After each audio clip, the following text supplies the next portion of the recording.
Chapter 2. The Journey South. Wednesday, the 22nd of summer's night, 11 past 1. The sky was dark but clear, with the moon shining brightly overhead, casting a silvery light over the dense woods below. Selina sat tightly pressed against the side of the carriage, her hands clutching the edge as she tried to keep the crying baby calm. The wind rustled through the tall trees, and the chorus of distant owls echoed through the silence of the night. The carriage moved quickly, rocking roughly over uneven terrain, its wheels jangling and plinking against rocks and roots hidden beneath the thick undergrowth. The rhythmic pounding of the wheels sounded almost like a heartbeat, urgent, persistent, racing against the approach of dawn. Selina's heart beat just as fast. She knew the importance of reaching their destination before the town would send guards after them. Their journey was rough, having pushed deep into the woods and covered more than 60 miles in only a few hours. Each mile felt like a small victory, yet the danger was ever present. The rough terrain tested the carriage's fragile frame, causing it to shake and rattle violently as they moved through uneven paths filled with roots and loose stones. The wheels squeaked and clanged as they clambered over each obstacle, and every bump jolted the tiny baby in her arms. Selina fought to keep the child's tiny body still, whispering, trying to hush the crying that threatened to break the silence of the night.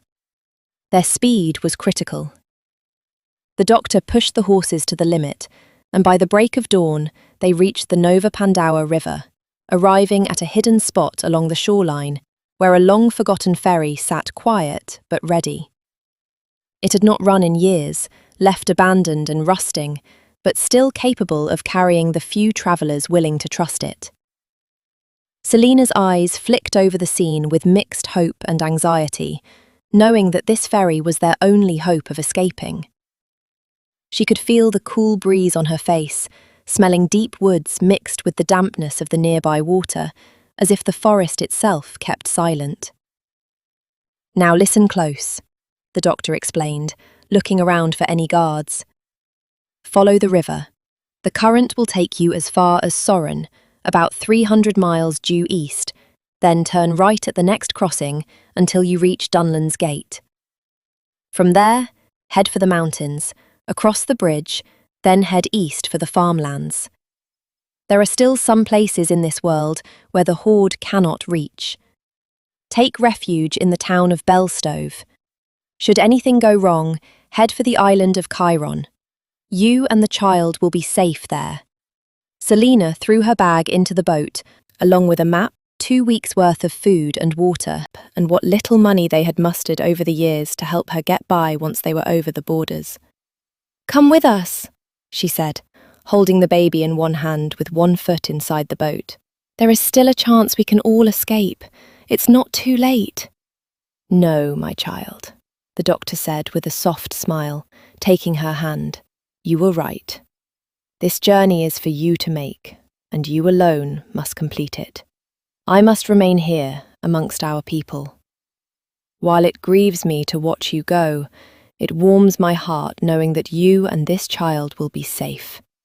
I've watched you grow into a fine young woman, but the time has come when not even I can go any further. Here, take this." He reached into his pocket and pulled up a small necklace bearing the sun, moon, and star. He then placed the chain around her neck. "It was your mother's," he said softly. "I've kept it safe for all these years, knowing her last wish was to see it be passed down to you. Remember this, Selina. No matter where you go, no matter how foul the darkness may seem, know that you'll never be alone. Unin lunaste, mirkarin, vonunra hinleith." He then gave her a soft kiss on the forehead. "Be safe now, my child." Selina wrapped her arms around him tightly and cried, "I will never forget you, Uncle." "And you'll be forever in my heart, my little sunflower." Suddenly, he heard something coming from the woods. No time to stall. You must be off now, he whispered sharply, and helped her into the boat that rocked as she entered. Then, with a swift farewell, the doctor boarded the carriage and sped off into the distance to drive away whatever it was that had followed them, leaving Selina and the child to drift along the current where she could hear the trampling of hooves moving away from the river and up toward the mountains. As the morning settled in, light filtered through the haze drifting across the waters, creating an ethereal blanket of golden shine. It was like moving amongst the clouds. There was no wind to be felt, no song was sung, just a moment of serene calm as the boat continued down the current. Reaching Dunlan's Gate would be a long and arduous journey, with over 570 miles of wood and water. Selina could feel the distance in her bones as she continued rowing, her arms strained but steady as a light breeze came from above, and the soft ripples moved ever so steadily as the landscape slowly unfurled before them. In a quiet rhythm, dense woods slid past her eyes like leaves caught in the wind, shifting from side to side as the boat moved through the water. Trees towered above them, their dark silhouettes flickering in and out of sight, casting fleeting shadows over the land's surface. Some trees appeared almost alive, their branches whispering in the breeze, creating a constant, subtle hum as the world awakened. As they drifted with the current, the sounds of the wild burst into life. Birds calling out left and right, the rustling of small animals moving through the undergrowth, and the occasional cry of a distant hawk flying overhead broke the silence. It was like the woods were singing to them, an ongoing chorus to accompany the gentle ripples of the stream as the boat slowly but surely entered the Soren Wild. The valley was alive with a raw, untouched beauty that seemed to stretch on forever, reminding Selina of how small she was in this wide world. For 3 days and nights, their journey took them steadily eastward, the landscape unfolding slowly around them, ranging from high mountains to wide clearings where the sun shone at its brightest. Saturday, the 25th. Selina kept the boat moving in a straight line, her focus sharp and steady as the stream carried them forward. She moved carefully, trying not to disturb the sleeping babe nestling in its basket, her tiny face peaceful and unaware of the world outside, while curled up warmly in blankets as the early morns could get harshly cold for a young infant. The woods stretched endlessly on either side, a vast shadowy expanse that seemed to draw them deeper and deeper into the unknown. Tall trees like juniper and hemlock formed a thick canopy overhead where the water narrowed, their branches twisted and interwoven in a network of wood and flora, many of which seemed to thrive in the dark and come alive when the sun fell.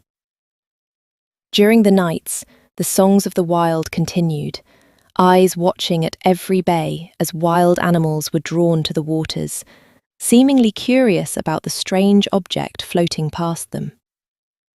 Having spent most of her life in the city, Selina felt both frightened and enchanted as the night seemed to almost breathe with magic, with countless fireflies illuminating the gloom with an array of colours, highlighting the already calm waters.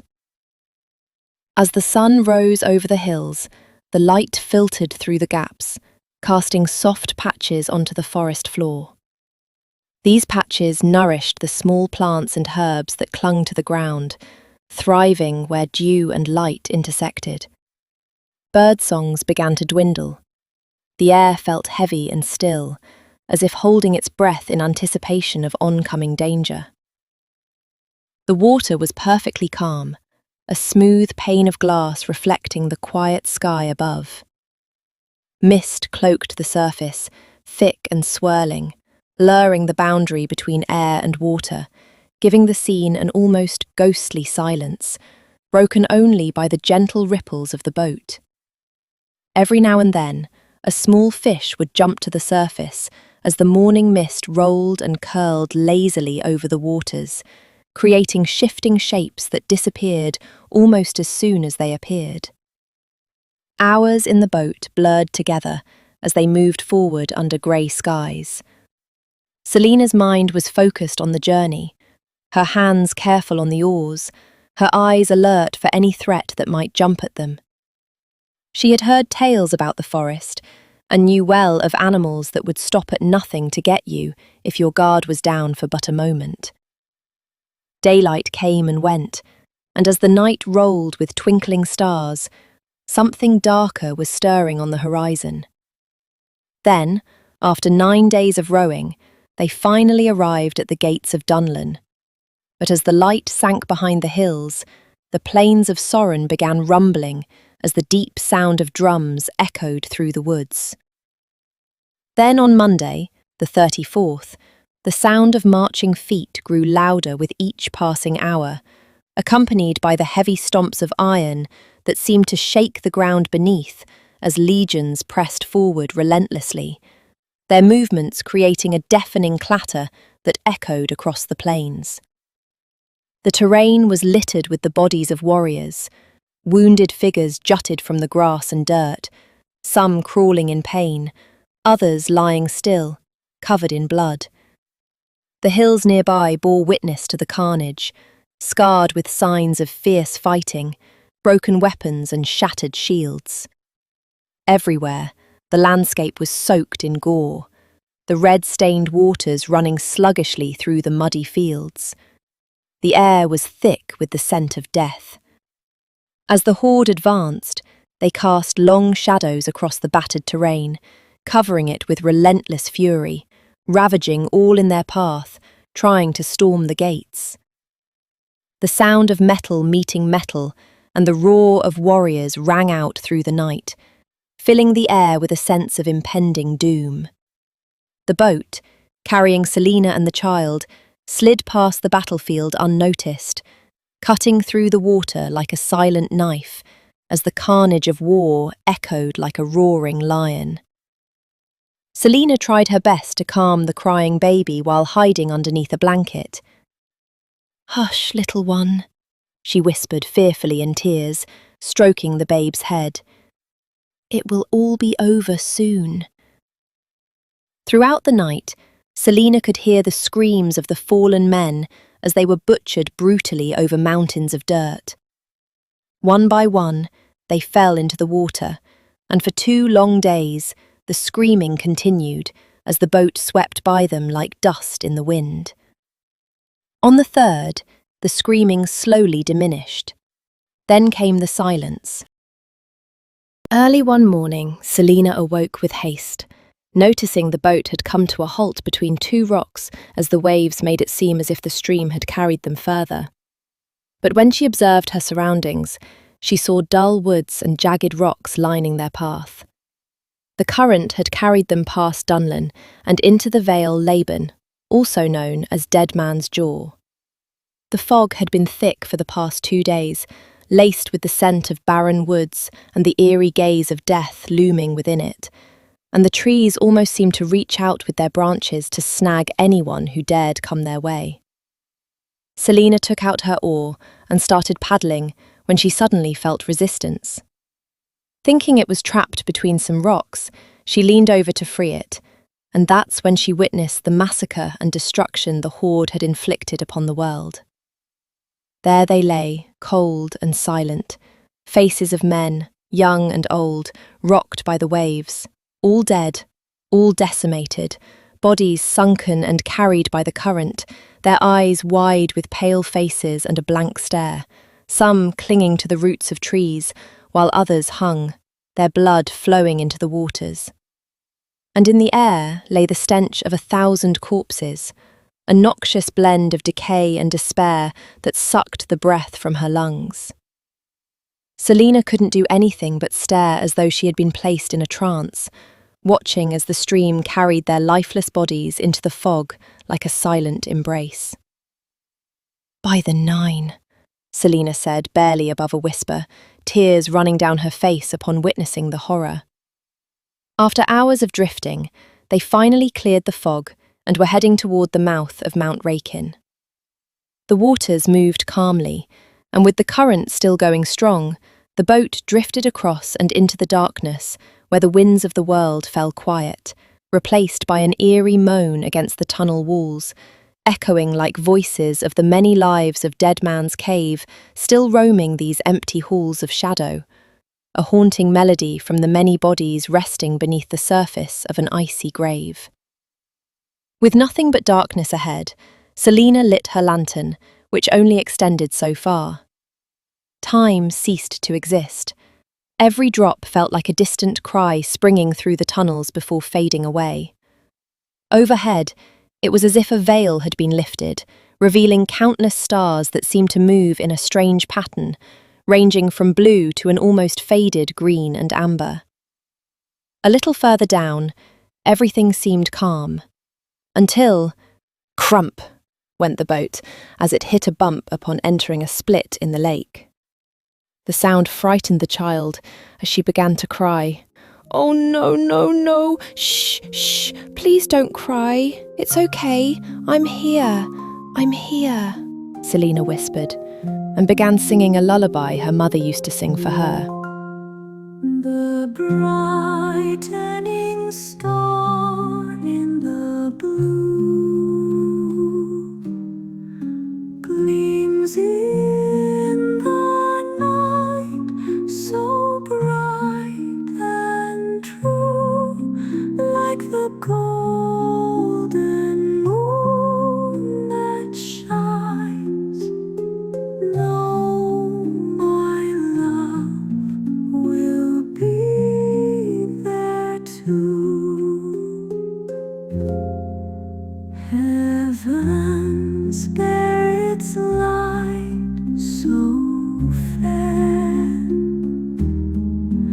a silver gem so bright and rare. Its light will shine like gleaming gold from summer's warmth to winter's cold.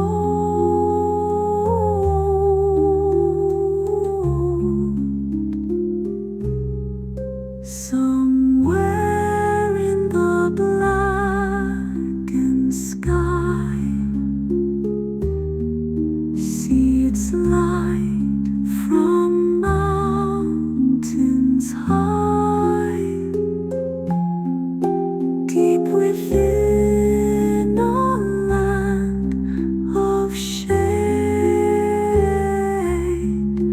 Know its heart will never fade.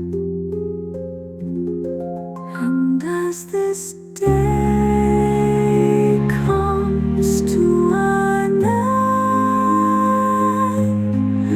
we sleep in through the night. Remember the little star that shines its light so warm and bright.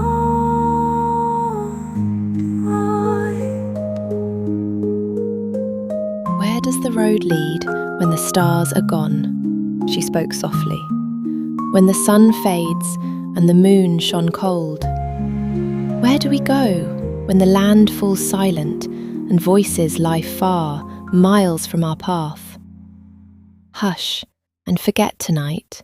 Sleep now, for in dreams comes a new dawn, where the stars are all alight and the world is filled with song.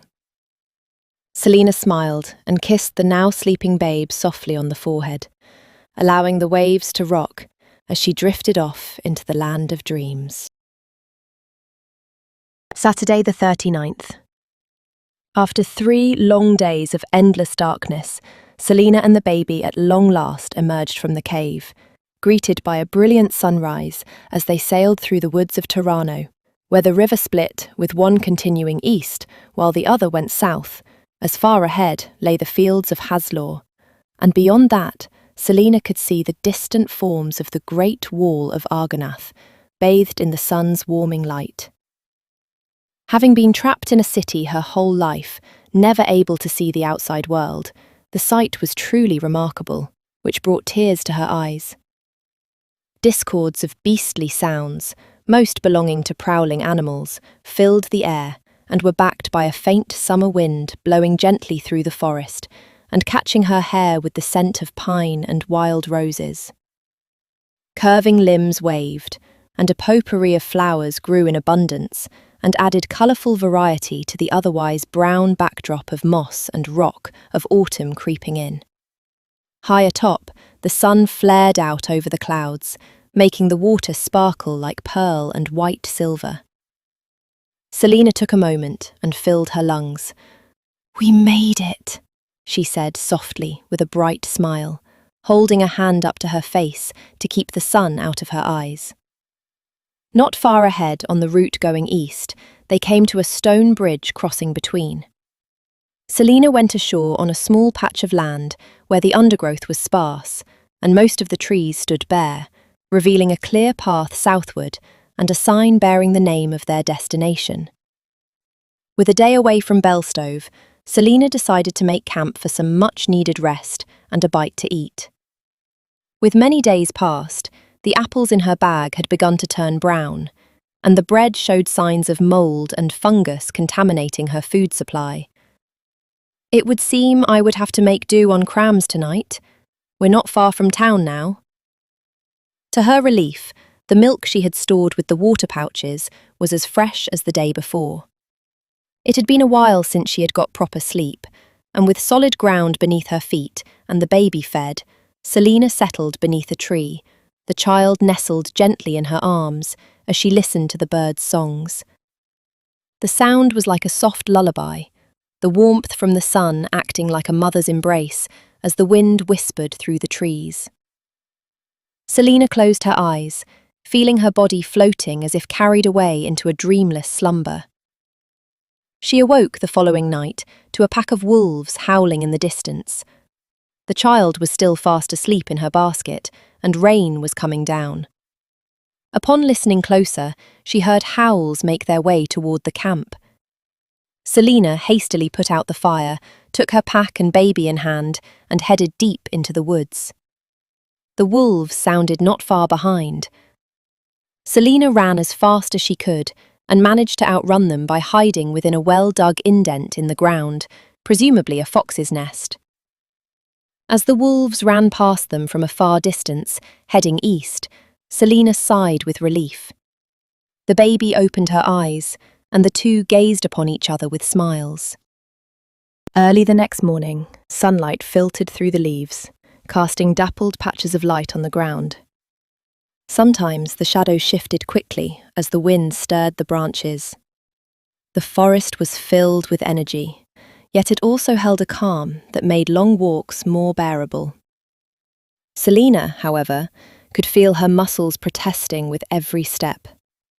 Her boots scraped along uneven ground, and her clothes clung to her damp skin from the tiring day. Still, she pushed on, knowing the village wasn't far off. After a few hours had passed, Selina was too tired to go any further. She lay her head gently down beside the child and gazed up at the clouds, which swayed overhead, forming shapes like a storybook unfolding its pages. The woods had fallen completely silent, as if holding their breath. The birds stopped chirping, leaves lost their rustling hum, and even the wind seemed to hush. It was as if the forest was waiting for something to happen, a pause that stretched out for a long while. Then, by the time another hour had passed, the stillness was broken, and Selina and the child were discovered by an old man and his family of 5 children travelling down the road in their caravan. "Look, Papa, look!" shouted the youngest, tugging on her father's coat. His eyes widened as he caught sight of the girl sitting huddled against a tree, her clothes torn and stained with dirt, her face covered in grime from days of running and hiding. The father immediately slowed his horse-drawn caravan and gently brought it to a stop.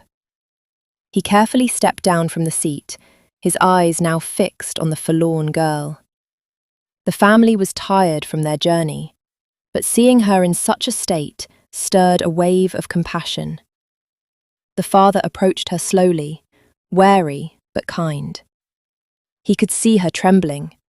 She was soaked, her fragile frame shivering from the cold and perhaps from fear. Her ragged clothing hung awkwardly, and her face was streaked with dirt and tears. Gently, he crouched down to her level, voice soft and soothing. "Are you all right, my dear?" he asked kindly, trying not to startle her further. His tone was warm, full of genuine concern, and perhaps a bit of hope. Selina, who had been dozing in a disturbed sleep, stirred at the sound of his voice. Her eyes fluttered open slowly, wide with fear and confusion. Yet something about the gentle tone of the man's words brought her a faint sense of relief. It was the first time in 3 weeks she had seen a kind face. The warmth in his voice seemed to cut through the icy chains of fear that had wrapped around her heart during those lonely nights of hiding and running. "I didn't mean to frighten you. Tell me, dear, what is your name?" The old man's humble approach and sincerity were like a balm to Selina's weary soul, putting her at ease in a way she had not felt in a long time. She hesitated at first before speaking, her voice barely loud enough to be heard. "Selina Fay," she replied, the sound of her own name feeling foreign to her lips. We come from Dunwyn." The old man unhooked his cloak and placed it around her shoulder while helping her stand. Selina looked around nervously, her eyes darting as if expecting trouble. The old man observed the frailness of her state, the signs of hunger shadowing her face. "Well, Miss Fay, you look awfully hungry. Come, there is room enough for one more at the table." Selina, overwhelmed by the kindness, nodded gratefully. She hesitated for only a moment before accepting. She was exhausted, both physically and emotionally, and the idea of warmth and company seemed almost like a miracle. Over the next several hours, she sat with the family in their humble caravan. She explained how she had escaped the brutality of her village and was on the run from the horde. She told them how she had been on the road for days before coming here. The old man listened intently as his family gathered around her while she shared her journey. Her words painted vivid pictures of her struggles and the frightening encounters she faced while trying to stay out of sight. Although her voice was soft, there was strength in her story that touched everyone present.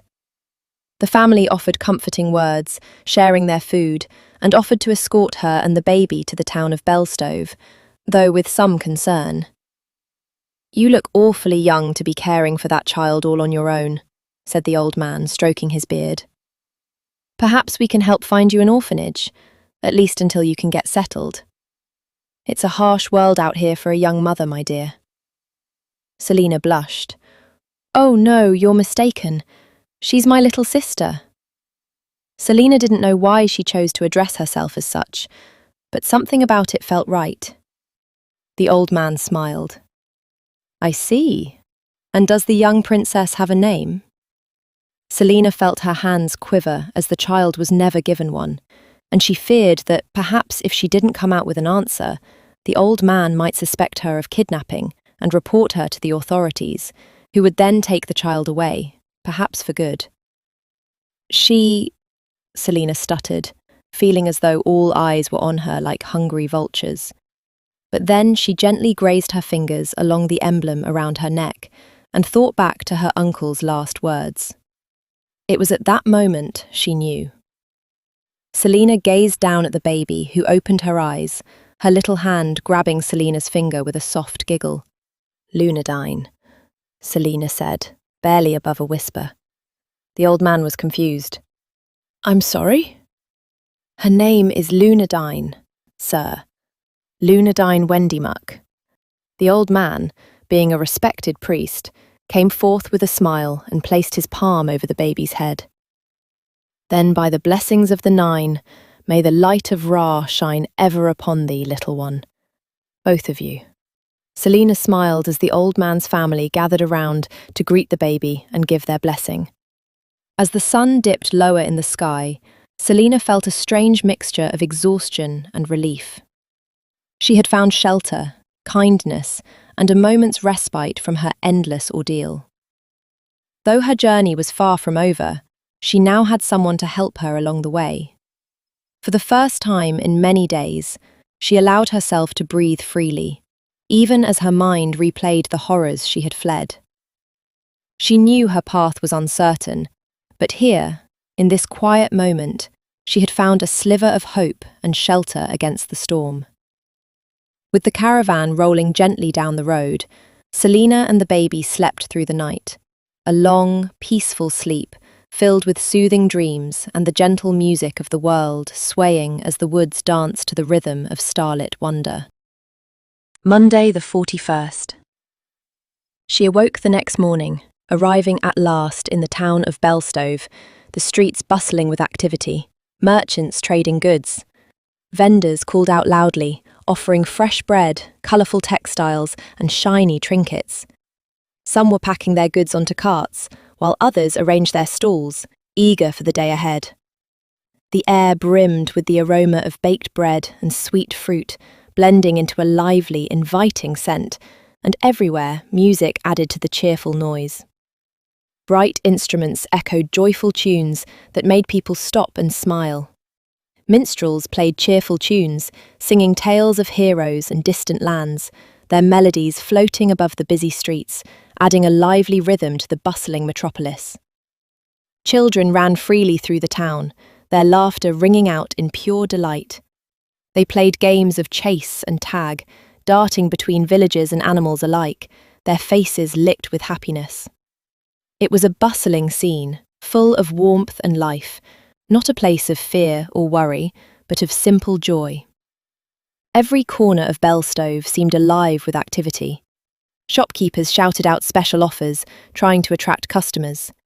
Women in colourful scarves bargained over prices, holding up fabrics and spices. Stallholders eagerly displayed their goods in bright, inviting displays. People from nearby farms and distant villages crowded the streets, each adding their own piece to the town's lively scene. The sound of children's laughter was something Selina had longed to hear. The shadows of her old world now lay behind her. Here, every face looked relaxed and happy, embracing the new day with hope and enthusiasm as the carnage of war lay far beyond the walls. Here they were safe.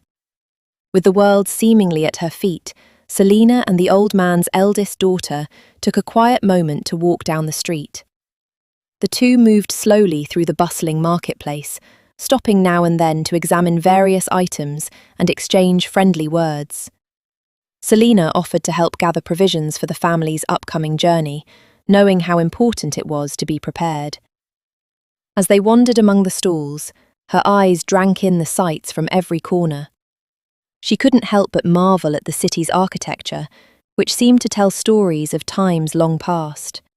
Towering stone buildings with ornate carvings, arches decorated with colourful mosaics, and statues of gods and heroes standing guard along the streets caught her attention.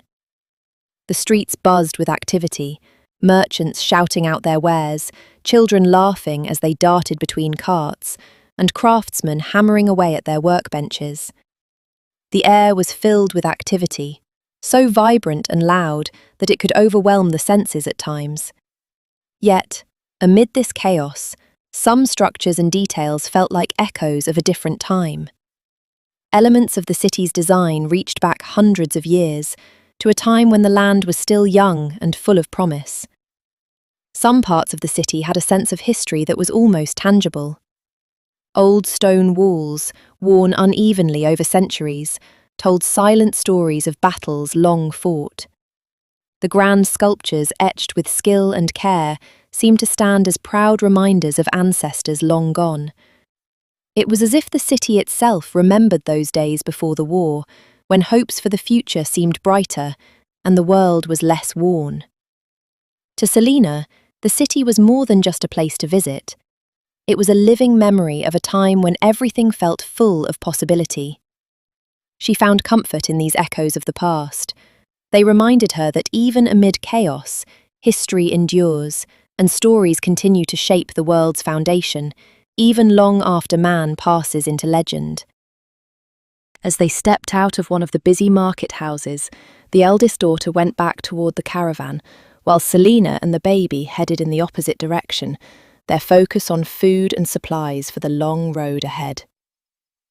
As they made their way through the crowded marketplace, Selina and the baby nearly collided with a young lad of 15 who was struggling with a stack of boxes in front of his face and didn't notice them approaching. Just as they drew closer, he slipped on a loose cobblestone and lost his footing. The boxes tipped and clattered loudly, crashing to the ground with a heavy bang. "Oh, I am so sorry," Selina gasped, rushing to help him. Her face was full of concern as she kneeled beside the fallen boxes. The young man, a scrap of sandy hair falling into his eyes, rubbed the back of his head sheepishly. He then began brushing off his green vest, trying to regain his composure. "The fault was mine, miss," he said with a modest bow. "If I'd known I'd bump into a beautiful dame, I would have worn my helmet today," he added with a gentle, somewhat embarrassed grin. Selina blinked in surprise, her cheeks warming. "You're a soldier, then?" she asked softly, her brow creased with worry. The boy hesitated before answering. Former," he said, then saluted.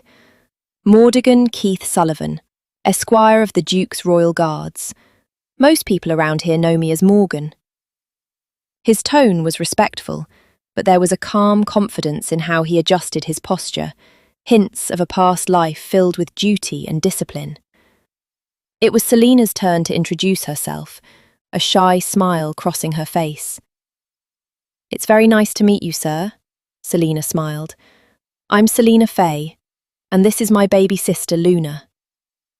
Morgan responded by bowing with a chivalrous elegance that seemed out of place in the busy street.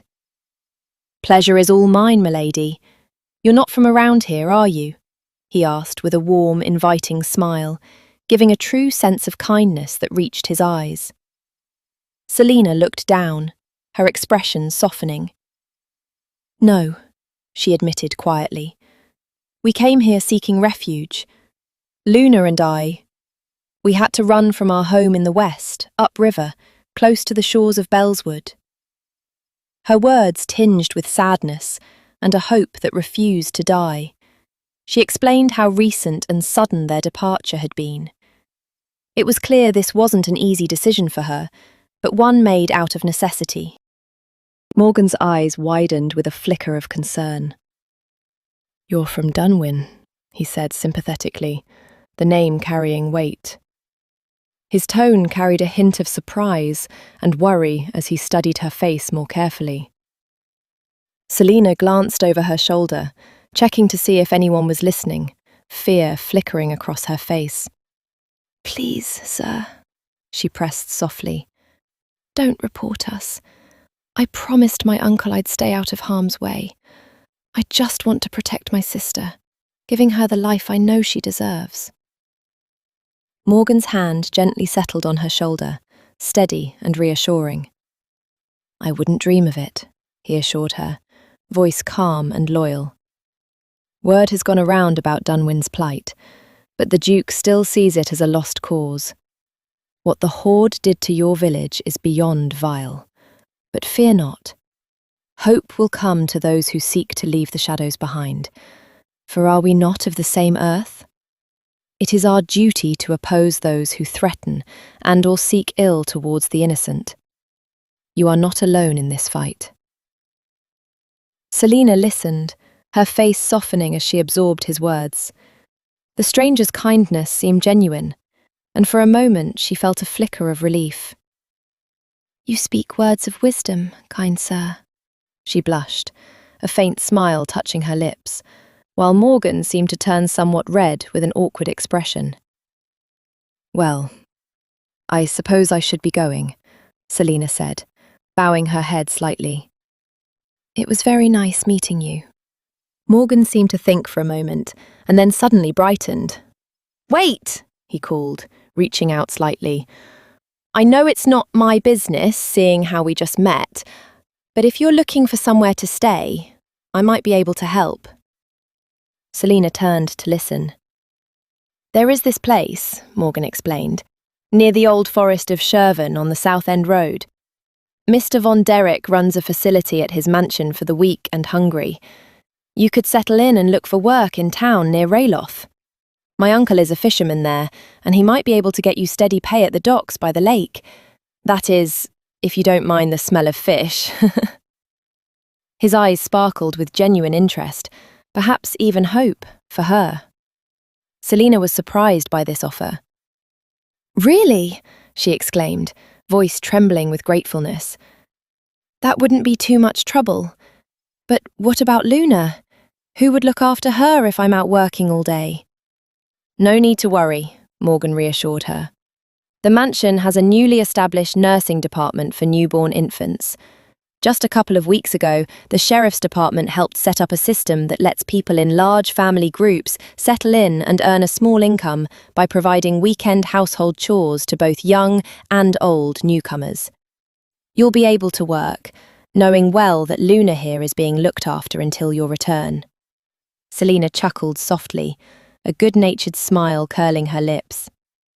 "You seem to know an awful lot about this mansion," she said with a playful, teasing tone. Morgan shrugged, smiling, lifting one of the crates and slinging it over his shoulder. "Well, that garden isn't going to tend itself," he said with a grin. "Some of my finest work is in that place, and I've put a lot of effort into maintaining it. The finest flowers ever produced at the Von der Beer. I'll be more than happy to escort you both, if that's what you wish. And if there are more like you looking for a home, I'd be happy to help out in any way I can, free of charge, of course." Though her instincts still whispered caution, Selina found herself thinking the opportunity was too good to pass up. Being alone was rough enough, especially with Luna in her care. The chance to start fresh in the south, in a place where she might find safety and work, seemed almost too good to be true. She gently stroked Luna's soft hair, weighing her options. After a moment, she gave her answer, voice calm, but filled with hope. "That's very kind of you. Would it be all right if I consulted with my companions? After all, running off on them would seem irresponsible, not to mention foolish, seeing how they've been so kind to me. Besides, going off with a stranger unsupervised would be most unwise." Morgan nodded, a gentle smile on his face. "Truthful indeed," he smiled. "Do what you need to do. My carriage leaves in about an hour. Meet me at the solemn gate, and my cousin and I will be happy to lead the way for you and your companions. That is, if you haven't changed your mind." Without waiting for more, Selina nodded and turned away, heading back toward the caravan. She needed to speak with the old man and his family, share the news, and see what they thought of this unexpected offer. Meanwhile, Morgan started loading his crates onto a nearby wagon, then disappeared around the corner and vanished from sight at the next block. When Selina came back to the caravan, she found the old man had already finished packing their supplies into the cart. He had carefully restacked everything, checking and double-checking to make sure nothing was left behind. His weathered hands moved with practiced ease as he secured the last of the packs. The family was ready to set off on their journey. The horses in the wagon flicked their ears, and the air itself seemed charged with anticipation. Supplies had been loaded with care. Food, water, blankets, and tools were carefully arranged so they could be accessed easily during travel. All the family members looked eager and prepared. "There you are, my child," he said with a warm smile, the voice gravelly but gentle. I was hoping to see you before we headed out. His words carried both concern and relief. As he spoke, he paused, observing her face more closely. That was when he noticed the slight puzzlement lingering on her features, a look that hadn't been there moments before. He frowned just a little in thought and reached out a wrinkled hand to gently touch her shoulder. "Is there something on your mind, my dear?" he asked, voice full of genuine care. Selina's face was indeed perplexed, her brows slightly furrowed, her eyes flickering with uncertainty. She hesitated for a moment before speaking, her voice quiet but firm. "You wouldn't happen to know about a man named Von Derrick, would you?" she asked hesitantly, her eyes searching the old man's face for answers. The mention of that name seemed to spark the old man's memory as he stroked his beard thoughtfully. "Ah, yes," he replied with a faint smile. "The Baron of Vonderbeer. Gruffy old fellow he is, if I remember correctly. Lives down by the old forest, away south. Why the sudden interest in him?" Selina placed Luna in her basket as she began to explain. "Well, a young man named Mordigan Keith Sullivan said that—" "What, old Joffrey's boy?" the old man exclaimed, familiar with the name. "Ha ha, strapping young fellow that one. Helped settle my garden some 3 years back. Last I heard, he went to join the Tower Guards, though his father wouldn't allow it. I wonder if old Joffrey still serves that mead of his. You need not worry, my dear.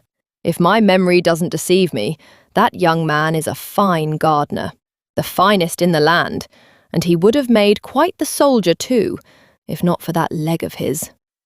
Selina then shared what Morgan had told her earlier, that the mansion now served as a place where lost souls and those seeking to start anew could find refuge. The old man stroked his beard. "Take my word for it, lass. If Morgan says that there's a refuge, I wouldn't pass on an opportunity like this." His reassuring smile brought comfort and confirmation, knowing well she wasn't going off with a stranger. "We would be more than happy to help you out, my dear. If this is indeed what you wish, then my family and I will be happy to oblige. In fact, our next stop is Vinix, and from there we aim to go toward Mount Cassick in the southern woods." But then, after a quick pause, his expression grew more cautious, and his voice carried a mix of concern and hesitation. "Just stay clear of the forest to the west," he spoke softly. "There's been talk of strange folk abroad, hiding in the shadows that loom there. Eerie figures wandering the night, so be on your guard. But worry not," he added, his eyes shining with a touch of comfort as he gestured to her necklace. "As long as you bear this, the light of the 9 will watch over you both." Selina smiled, grateful for the old man's concern, and nodded in understanding. She then gave him the name of the place where Morgan said to meet them. Later that same day, the caravan finally caught up with Morgan and his carriage just as they were about to leave. After a brief but lively exchange with the old man, Morgan smiled at Selina and the group set off together, moving smoothly over the rolling hills, winding through lush green fields that stretched wide and far beyond what the eye could see. The sound of the horses' hooves echoed along the dusty path as the old man's sturdy carriage rolled alongside Morgan's wagon. Both sets of wheels kept time together, creating a rhythmic beat that signalled the start of the next chapter. They crossed the old bridge to the west, its stones weathered but strong, standing as a silent witness to countless travellers that had gone by. Tuesday, 14th of Leaf's Fall. Selina and Luna bid farewell to the old man and his family in the town of Rayloth, a busy town much like the last, nestled at the edge of the old forest. Standing in the street, she took a moment to breathe in the fresh air, feeling both relief and sadness. "Thank you for bringing us here," she said softly, a grateful smile touching her lips. We never would have made it on our own. The old man returned her smile, a gentle expression. The pleasure was all mine, dearest, he replied, his voice full of kindness. Before she left, Selina reached into her bag, pulling out a small pouch of coins. She placed it into his weathered hand, her gesture simple but heartfelt. Here, she said softly. It's not much, but it's the least I can offer. She looked down, unable to hide her gratitude. The old man gently shook his head, a tender smile on his face. He gave her a soft, reassuring look and kindly refused her offering. We are all children of the 9, my dear, he said, voice calm and sure. No payment is needed. Kindness bears no prize, only gratitude for his fellow man.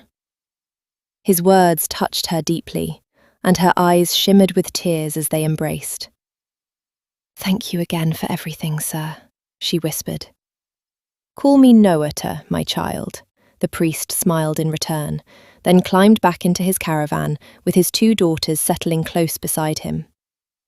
As they disappeared down the road, Selina watched them go, feeling a mixture of sorrow and hope. Morgan soon returned, having spoken with his uncle, and placed a steady hand on her shoulder. All set, he said confidently, his voice calm. You start work by the following week. Selina blushed slightly, feeling the fresh mountain air brush her face, and took a deep breath. The landscape around them opened wide, a sunlit basin surrounded by towering rocky cliffs and lush fields that seemed to bloom with the soft touch of autumn.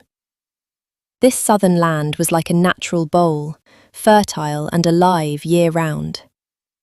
Later, the 2 settled into a cosy inn to rest, and by the next morning, they boarded the caravan with new arrivals heading west.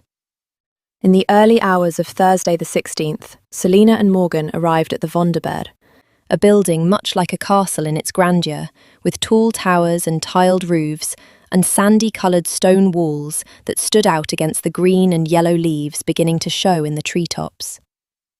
The arching windows stretched in long rows, reflecting sunlight and hinting at the riches hidden within.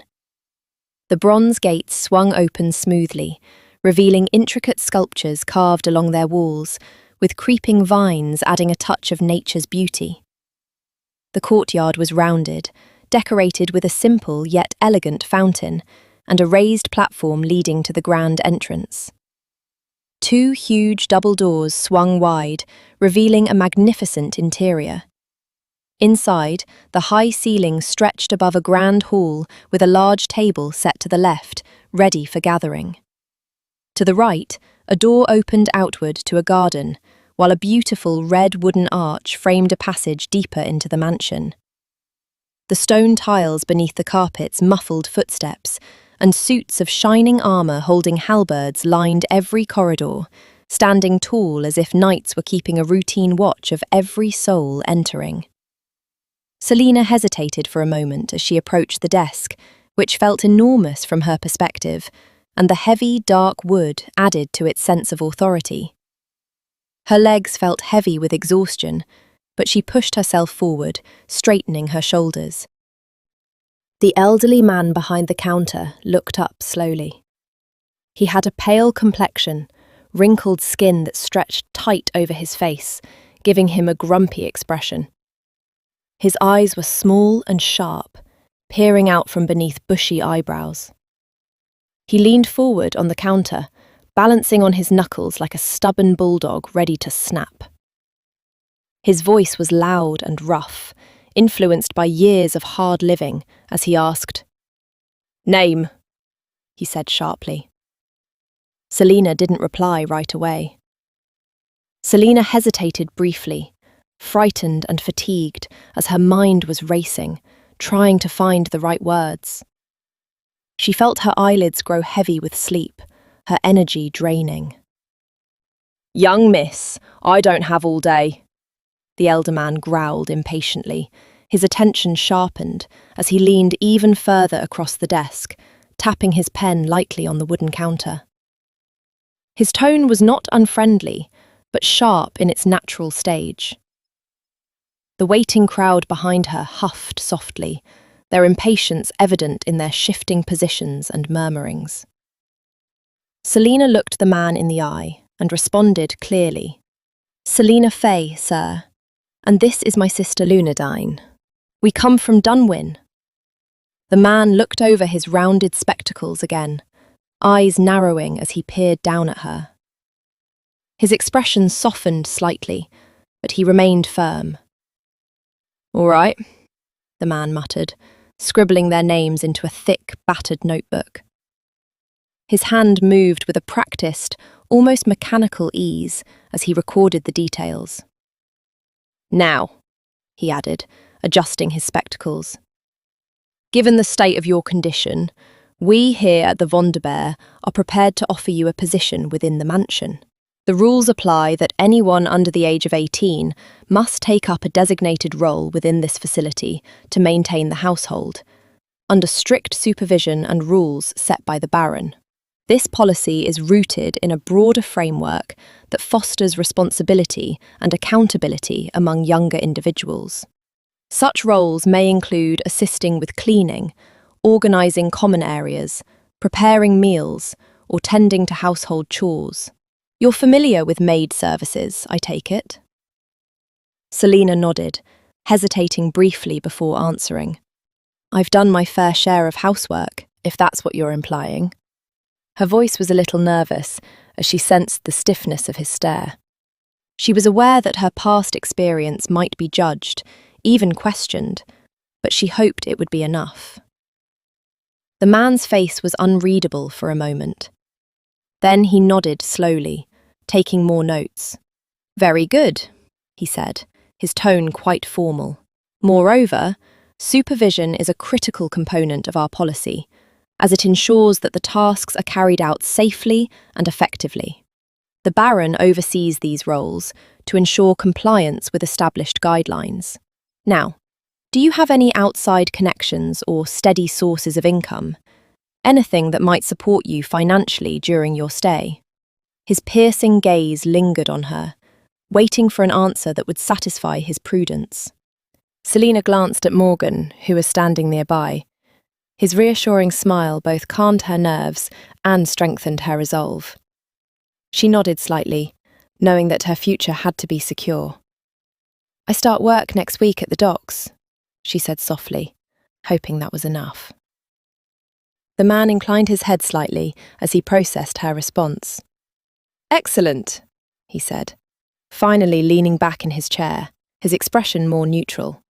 "Sign here." He reached for a thick, leather-bound book, flipping through pages until he found the spot. Selina picked up the pen, trembling slightly but determined. She carefully signed her name, and then added Luna's as well, penning the familiar letters with a steady hand.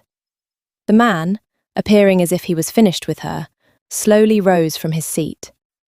His back was hunched, and his movements seemed slow and effortful. His short stature did little to conceal his commanding presence. "This way, please." The man took them into the grand hall. "Now, the two of you can stay in the western quarters on the second floor. It's the third door next to the dining hall. You are free to move about as you please, but be aware that the Baron's office is off limits unless you've been summoned. Breakfast will be served at early dawn, around 7:20. Dinner will be prepared in the afternoon and set out within the 6th hour. With 46 people living under this roof, it's important to maintain order. So no shouting, no playtime after 11, or sprawl the garden. And no consensual relations among staff members or during work hours. Now do I make myself clear?" he said, stopping in front of the grand staircase. Yes, sir," Selina replied promptly, her voice respectful but tired. "May I ask where the daycare might be?" Her voice was polite, yet insistent. The man sighed, gesturing impatiently with his long, wrinkled finger. "The nursing department is in the eastern quarters, down the hall and to the right," he said briskly. "Here's your key, madame. Welcome to the Derrick family. Now, off you go." His tone left no room for argument or questions. He returned to his desk, grumpy again, coughing softly as he opened his large, leather-bound book and began noting down more details about the newcomers, the page flipping in slow, deliberate motions. Meanwhile, a maid approached, offering a gentle, professional smile. She stepped forward and gestured for Selina and Luna to follow her up the stairs. The walk to their new quarters was quiet, but filled with a mix of relief and anticipation. The room they were assigned was spacious enough for two, clearly meant for two people. It featured two large, arched windows with soft red curtains that billowed slightly in the gentle breeze, letting in warm sunlight. A bookshelf stood along one wall by the entrance, filled with books of all shapes and sizes. Two paintings of castles adorned the opposite wall, hinting at a distant, fairy tale-like world. A single brass tub sat near the door, ready for washing and cleaning, and placed between the two windows was a cosy fireplace, flanked by a spinning wheel and a round, woven carpet. The room also contained two beds, each with a sturdy chest placed at the foot, ready to hold their belongings. One bed was positioned by the right window, next to a cabinet with a mirror, perfect for getting ready in the mornings. Opposite of that was a large table with two chairs, next to the bookshelf, ideal for studying or writing letters. To the left of the door, near the tub, was another bed facing west, with a closet and a privacy screen to provide some personal space. The walls were lined with shelves, holding candles mounted on decorative plaques with swirling patterns that cast a gentle glow once lit. Selina sighed with relief as she gently placed Luna on the bed, watching her little face settle into a peaceful expression. The sunlight streamed through the windows, bathing their new home in a warm glow. Selina looked at her sister's peaceful face and whispered, "You're safe now, little one. No one is ever going to hurt you. I promise." Her voice was full of hope and strength. She then carefully got up, hung her coat on the nearby rack, and closed the door softly behind her. Despite the long, tiring day, she felt a sense of calm settle over her. Her haven had been found, and along with it, a new beginning. One in which she would do her best to protect and care for Luna at all costs. That same night, the two sisters lay side by side in a cosy, warm bed. The soft, flickering light from a small lamp cast gentle shadows across the room, making everything seem quiet and safe. Outside, the sky was painted with stars that rolled silently overhead, twinkling like tiny lanterns in the dark. The air was still, filled with the calm sound of their slow breathing and the faint hum of the night. As they finally relaxed after a long day, a sense of peace washed over them. The night slipped by smoothly, with no worries or fears in their hearts. Sleep came easily, wrapping them in its gentle hold as they drifted into dreams, knowing at long last they were safe.